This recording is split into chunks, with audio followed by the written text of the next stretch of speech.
Welcome back to my channel. This is a week living in Jamaica. Everything from ital food, healing, and exploring the best places in Jamaica. Come now!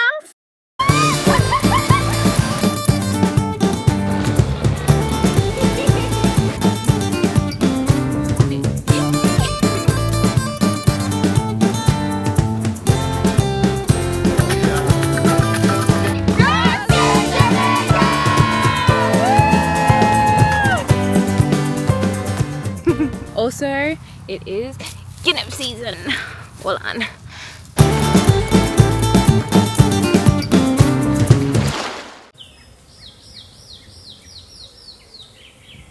I headed out early morning to make my way to Penfield River, and I ended up in Gordon Town because I accidentally took the wrong route taxi from Pepin. I also finally learned what bunonos means and una ami bunonoses. Normally you can actually catch a route taxi to the end of this road that I'm walking to get to the river, but the route taxi that I jumped in only dropped me off at Gordon Town.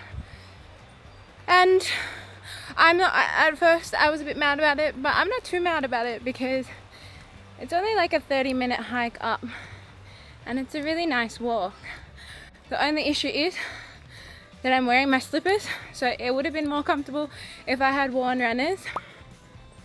But yeah, this is really nice. I continued to make my way up towards Penfield, and when I reached, I met some really lovely locals. I was also relieved to see some fruit there that I could buy because I hadn't eaten before I left out that morning and had hungry belly, so I brought some pine and bananas to carry with me up to the river. I also spotted what looked like to be a natural spring across the river. You can't really see it here, but this is what it looked like. I asked the locals if it was drinkable because I'm really not a fan of chemically treated water and I much prefer to drink from natural sources. I finally reached. See how I'm sweaty. I'm gonna hold some meds here for the next couple of hours with a little waterfall and eat my fruit.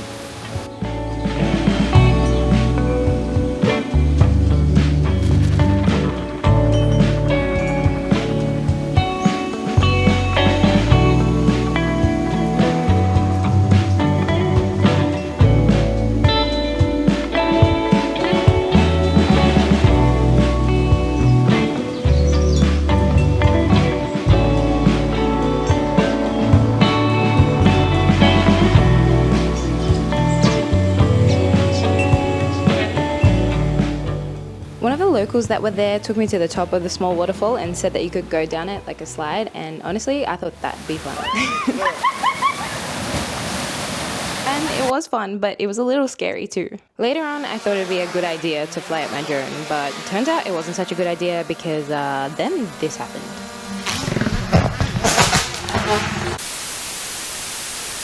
So yes, my drone did fall in the water because it got stuck on those branches that you see above my head there. Yeah, I know, rookie error. I then decided to eat some pine because pine fixes everything. And plus this pine was really good. And I was really trying not to let this get to me. I was saying in my head, so it go. And I was trying to reason with myself, but yeah, that wasn't really working. So I had to hold some meds because maybe the pine wasn't enough to fix it. Am I bummed that my drone fell in the water? Yes, but I'm not gonna dwell on it. It is what it is, and I feel like it's just a lesson to, you know, take things as they come and not let things like that get to you. So it is what it is. I'm gonna stick it in a bag of rice and see what happens. But I'm on my way down to Penfield and see if I can get some spring water. By the time I reached back down, the locals had already sourced some empty water bottles for me to collect the water in because they knew I wanted some water, but I just never thought to carry any empty water bottles for myself. I'm sorry, but I will not stop preaching about how nice and helpful and hospitable Jamaicans are. And I don't know if it's because I'm a girl or if it's because I'm a foreigner. Honestly, I'm pretty sure that's just how Jamaicans stay. But in any case, it honestly just makes my heart feel really whole. Not only did they source the water bottles for me, which they never had to do in the first place, they helped me climb up the spring, helped me collect the water, and they helped me carry it back down. And then on top of that, they made sure I was able to get a route taxi back safe and sound.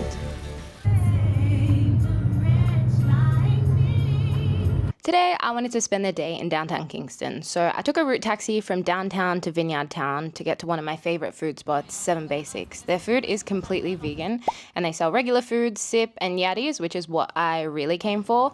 For those of you who don't know what yatties are, they're like vegan versions of Jamaican patties. They have a bunch of different products, and I spotted this soya grundy, which is made from soya beans and is a vegan version of the Solomon grundy. I've actually never tasted Solomon grundy before, but if you don't know what it is, it's like a paste made from smoked herring fish, and people normally eat it with crackers.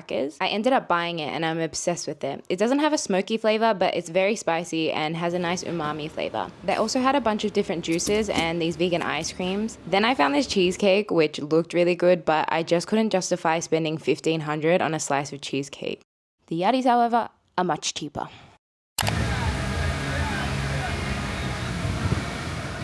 I went to St. William Grant Park and Parade to eat my food. Don't judge me, but I was raw dogging the soya grundy straight from the jar. Eventually I put it on my yatty. I got the pumpkin one, and with the soya grundy on it, it tasted elite. You should try it. I also picked up a kombucha at 7 Basiks. I originally wasn't going to include this clip of me drinking it because what the heck? Why am I drinking it like that? It was really good though. I think it was probably one of the best kombuchas that I've ever tasted. I then wanted to go to the Kingston Craft Market, and I walked through Orange Street to get there. I really love Orange Street. It's honestly such a vibe. I visited this auntie in the market that I brought some calabashes from yesterday. She does a lot of beautiful handmade crochet pieces. There were actually a lot of really beautiful things that I saw in the craft market, but I was specifically looking for either a skirt or a set that was made from cotton. I got distracted along the way a lot with some really cool pieces that I found. I was honestly confused why this market was so quiet. Hardly anyone was there. It was a really beautifully and well-kept market, and there was no pressure or haggling from the owners, which I know can happen in other markets. I would honestly recommend visiting the craft market here in Kingston. That wooden bowl was really cool, and they had these hand-woven baskets that I also thought were really cool. I ended up finding a skirt that I loved. I thought the African print was really beautiful, and I just felt like a little princess in it, and the uncle that owned the store was really lovely too. So I bought it. I walked back up to Parade through Orange Street, but I just wanted to say that whilst I don't think tourists should be scared of downtown, I would say to just be careful, because the day before this, right in this area where I'm walking here, keep in mind it was a lot busier than this. I did have my hands full. I had this around my back, like this, and then in my other hand I had this big fan, and in my other hand I had a shopping bag, and some bright man comes up behind me and zips this open, and sometimes it gets stuck, so I felt it. I turned around and I saw him, and I was like, yo, wagwan, and I asked if he opened my bag, and of course he denied it. So I think it's just important to remember to have your wits about you when you're in downtown Kingston.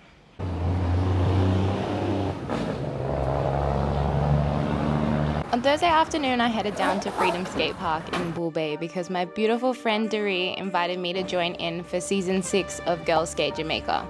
It's a program founded by Kayla and Kadia, who you see here, where they provide free equipment and skateboard lessons to help empower women and build community. I had never skateboarded before this, so this was very out of my comfort zone, but I'm always down to try new things. Oh, yes! Wow! They see me rolling, they hating, patrolling, they trying to catch me riding dirty. This was stressful, but it was honestly so much fun, and the view from Freedom Skate Park is honestly really beautiful.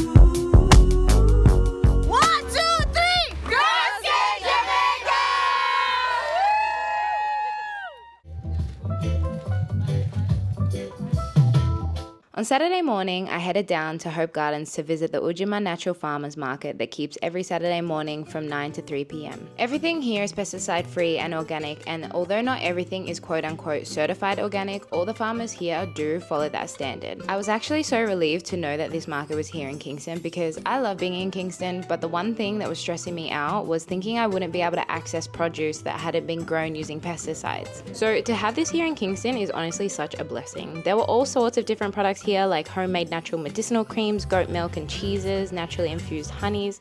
And there was also a man there who made yatties and fresh bread. He makes it the night before using breadfruit, cassava and sweet potato flour. I brought the bread and ate it within a few days because it was honestly amazing. I then came across some kombucha, and remember the kombucha that I brought the other day from 7 Basiks? Well, it turns out it was the same lady who made that one, so it was really divine to meet her here. I was telling her how I already tried the passion fruit one the other day, so she suggested I tried the mango mint one. I love kombucha regardless of its health benefits, but if you want to know more about it, you can pause and read this here. The lovely lady who makes this kombucha, her name is Arlene, and she is so sweet. She gifted me with some mangoes and star fruit. I was really happy about the kombucha. I then went and had a look at the store behind me called iNation that had so many interesting books on display. The one that caught my eye was Healing Herbs of Jamaica, and I came across a herb in this book called comfrey leaves. And I thought it was really interesting because it was the same herb used to make the medicinal cream I had seen earlier being sold at one of the stalls. It's a really beneficial cream for healing the skin, and it actually works. I then saw this really cute fan and it kind of matched my skirt. All in all, it was a really lovely morning and I met so many lovely people. And I'm excited to show you all the things that I bought. But first, I had to make a quick jelly stop. It's summer here in Jamaica, meaning it's really hot. So a cold jelly is exactly what I needed. I like to buy my jelly water from these stalls here rather than the supermarkets because 1, they're fresher, 2, they're cheaper, and 3, you get to drink them from the coconut rather than a plastic bottle. So I just feel like they're a lot more vital and ital and alive. Anyways, after this, I went to go find a nice little garden to sit in for the afternoon. It is guinea season. Hold on. I missed out on guinea season last year. And guineps are one of my favorite fruits here in Jamaica. Guineps kind of remind me of lychees. And I love lychees.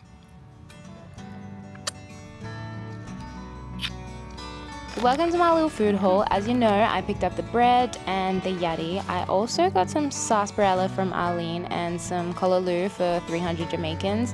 Some cucumbers as well, and no, this isn't off, it's actually an heirloom cucumber. I got a cocoa pod that turned out to be rotten. I got some okra and carrots and these peaches. These are called Jamaican Blue Mountain peaches, and this is the first time that I've seen peaches in Jamaica before. I didn't even know peaches grew in Jamaica, but here we go.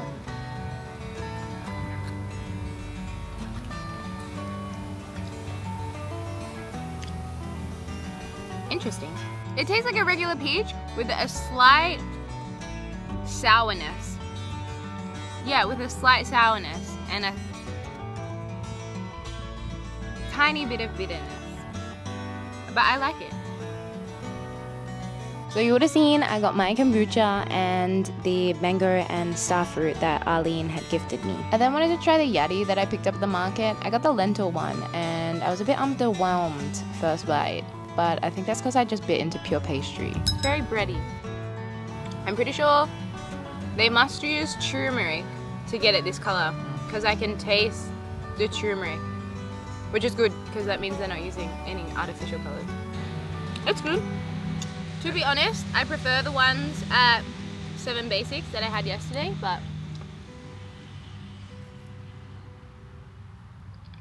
it can go on.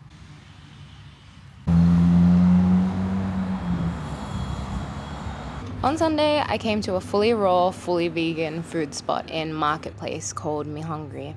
I've actually been here a few times before and I wanted to take you here because I'm not lying when I say this, but this is probably my favorite meal to eat when I'm in Kingston. I ordered the pleaser, which is their raw pizza, and I also wanted to try their not cheesecake considering I couldn't justify spending $1,500 on the cheesecake the other day, and $700 sounded much more reasonable. Because everything here is raw, they use nuts and seeds as the base for a lot of their meals. I also got this soursop juice, and here they also make these shakes called not milkshakes. They didn't have any available today, but I've tried them before and they are so good. The soursop juice literally blew my mind. I mean, it blew my mind. And then I just couldn't stop drinking it. This is a pizza, aka the pleaser, and the base is made from sunflower seeds and flax seeds, and then there's this sunflower cheese spread, which they call knot cheese, on top. Then it's topped with lettuce, tomato, onion, and pineapple. I honestly really enjoy eating raw foods, and I don't know if it's in my head, but it makes me feel lighter. And when I say lighter, I don't mean in terms of weight, but more so just how I feel in general. Sometimes when I eat too much cooked foods, I just feel kind of heavy. All right, it's cheesecake time. This cheesecake, I think, is guava flavored. The crust is made from walnuts, sunflower seeds, coconut, and dates, and the filling is made from cashews, and then there is this guava layer on top. Now, when it comes to desserts, I just like really sweet things. So because the sweetness was subtle, I was a little underwhelmed, but that's just me because I have such a big sweet tooth. If you're a normal person, you'd enjoy this. All in all, this was such a great meal, and I was very grateful for the food. I then wanted to catch an Uber to Sovereign Centre because there is this really nice health food store that I wanted to take you to. Look how cheap the Uber is though. It's like 4 Aussie bucks, which is like $3 or £2. This health food store is called Natural Foods. It's located on the ground level of Sovereign Centre. It has so many different things, so many different flours, different oils, so many different supplements. Literally, you could probably find anything health related here. I was specifically looking for a new natural face cleanser because I've run out of my CeraVe cleanser and it's like triple the price here, and I'm not trying to drop that money. I found this raw African black liquid soap and it's been working quite well. It's made from cocoa pod ash, plantain skin ash, and shea tree bark, which is very interesting.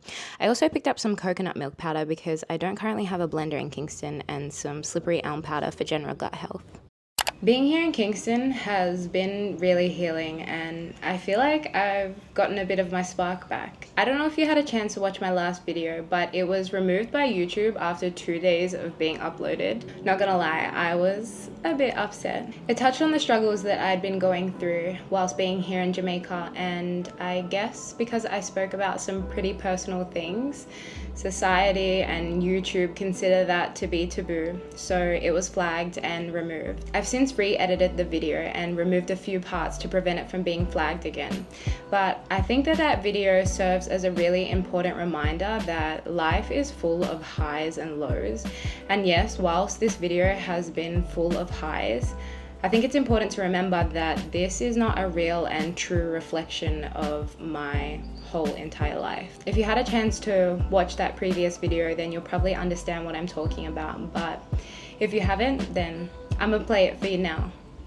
It doesn't matter. Sometimes there's going to be things in your life that are going to set you off again. You lock yourself away from society, you lock yourself away from the world. It's a form of depression. I know you're a strong young lady, but I just feel so hopeless to help.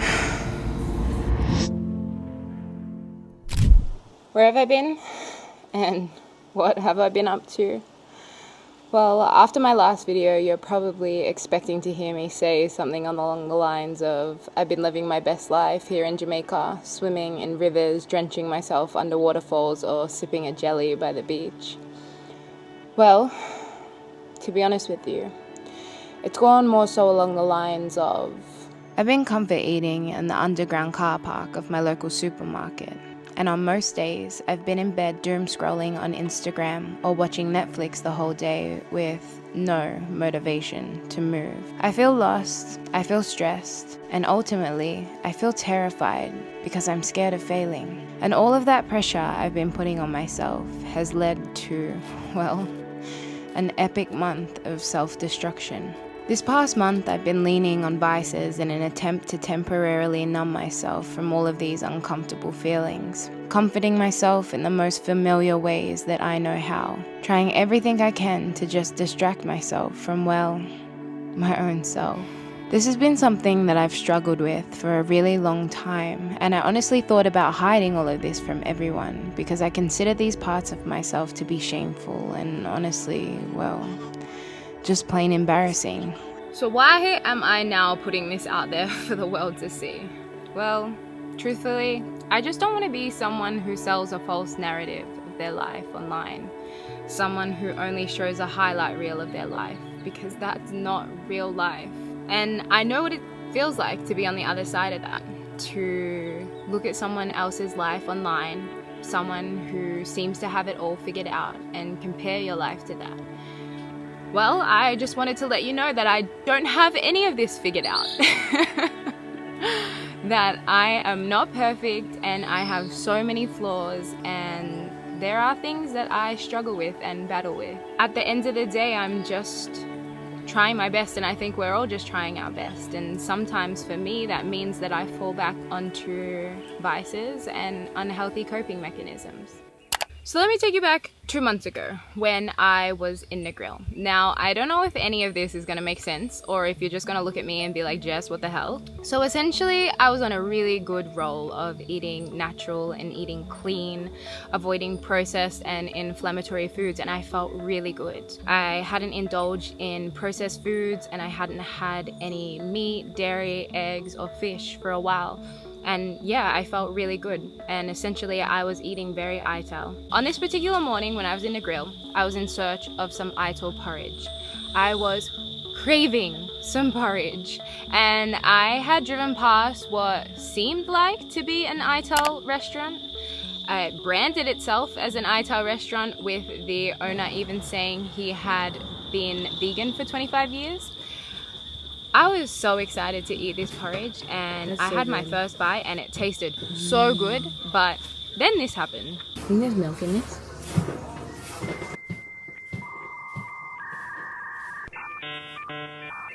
Yes. What is it? Let's go. In here? Yeah. Do you eat that? No. You know, if you don't want to do that. Me either.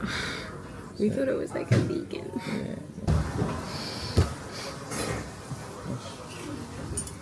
It tastes so good. Why does it have to have milk in there? That's my first time having dairy in like long.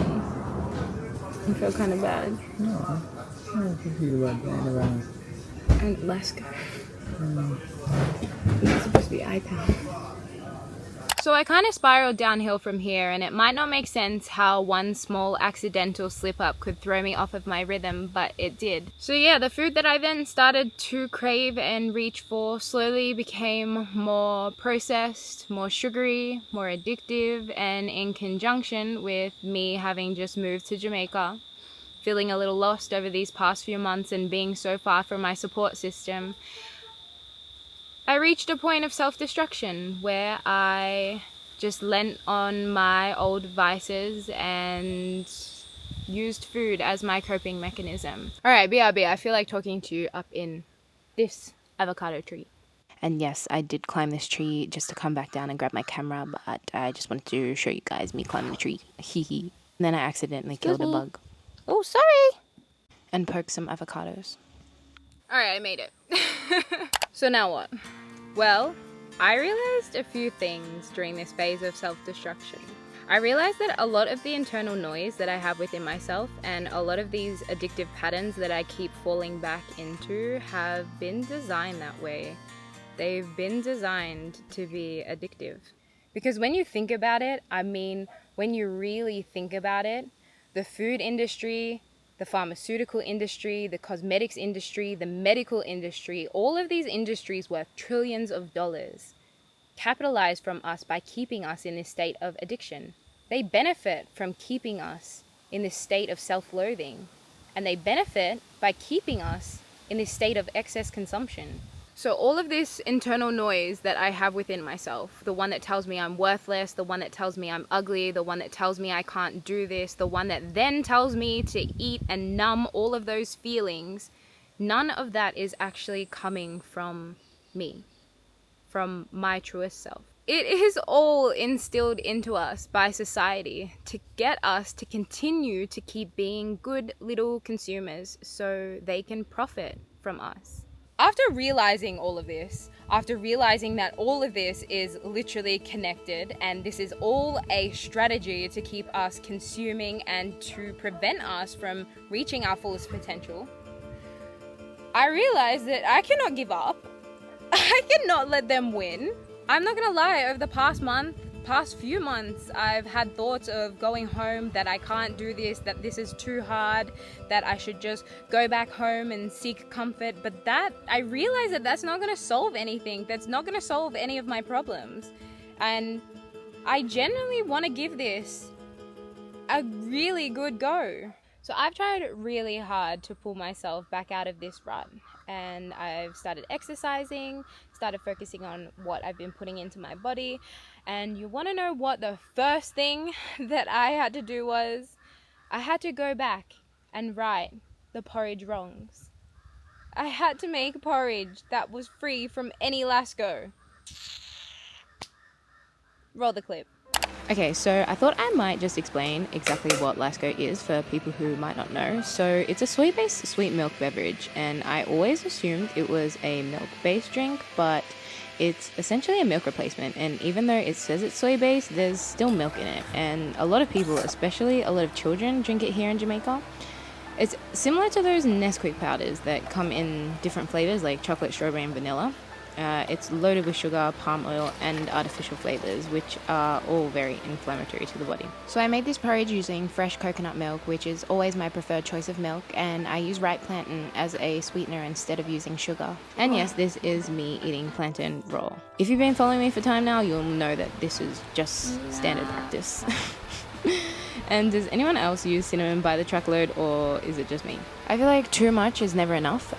Yes, I might have a problem, but I'm obsessed with cinnamon. And yes, this was me dancing to my porridge being blended, because why not? So this was my third time making porridge, and the time before this, it came out lumpy, so I was praying to the porridge gods to help me out. No lumpy porridge. No lumpy porridge. I was really working that porridge. And the song that came into my head whilst all of this was happening was, "You can do it, put your back into it." And that just became my theme song. You can do it, put your back into it. As you can see, I was really feeling it. The porridge actually thickened out really good, and I was pleased with myself. And guys, I tasted it, and I even shocked my own self, but I'm trying to stay humble. I haven't even added any sweetener into this, and I feel like it doesn't need it because of the plantains, because the plantains were so ripe. But yeah, that's literally tastes so good just without any sweetener or anything like that. You can do it, put your back into it. Guys, I put my back into it. I then added a lot of toppings to it, and I wanted to sit outside to eat it, but first I had to go to war. And when I say war, I mean I had to lick down some box cover skeets. The audacity is loud.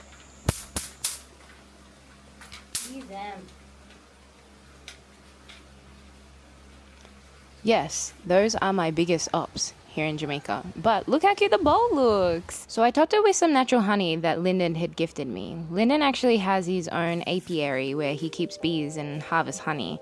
And on the day that he gifted me this honey, guys, we went on a mission. So some of the bees in Lyndon's apiary had overpopulated and migrated to this tree branch. So Lyndon had to go and save the bees. He then transferred them into their new home. This was my first time being around so many bees. Look how many bees there are. But it honestly just showed me and reminded me of the importance of knowing where our food comes from. The honey honestly tasted really good, and then I ate my porridge with some sweet potato pudding. Nobody judge me. I got this from Rasta Aid down on 7 Mile Beach and decided that it made a good pair. Y'all should try it. And that concludes the porridge journey for now. So I think what I've learned from these past few months and what I've been reminded of is the reason why I'm actually here and what it is that is important to me and what I want to achieve, the importance of knowing where my food comes from and chasing after that. And I don't want to give up. I don't want to give up so easily. I don't want to let these people win. No. So stay tuned, because I have a lot of things that I want to do, and it's just time. Alright guys, that's the end of my video, and I'm sending love to everyone, and I hope that we can all give ourselves some grace. Alright guys, I'll see you in my next video. Bye guys.